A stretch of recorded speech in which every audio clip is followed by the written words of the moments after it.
देखो मैं तुम्हारे लिए नरम मांस लाया, इसे स्वीकार कर। ये पुष्प तो महादेव को अति प्रिय है।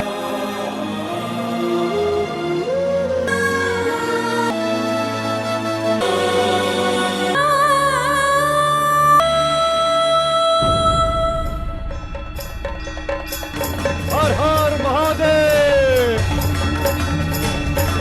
इस शिवलिंग को यहाँ लाने के लिए धन्यवाद दे। अब हम इसकी पूजा आरंभ करेंगे।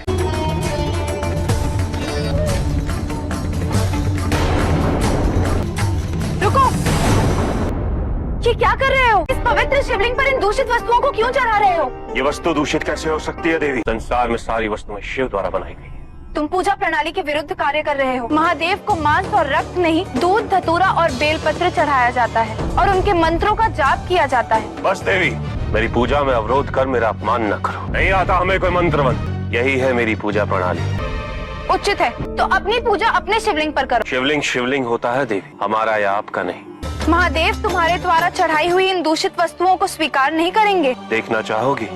सुना शिव, ये स्त्री कह रही है कि तुम मेरा दिया हुआ भोग स्वीकार नहीं करोगे। देखो मैं तुम्हारे लिए नरम मांस लाया, इसे स्वीकार कर शिव।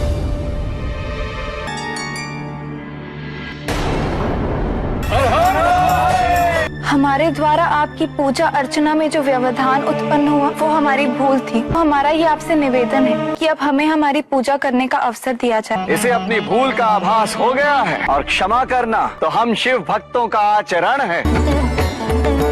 आओ देवी। जिस प्रकार आपने इनकी पूजा स्वीकार की, उसी प्रकार हमारी पूजा भी स्वीकार कीजिए महादेव।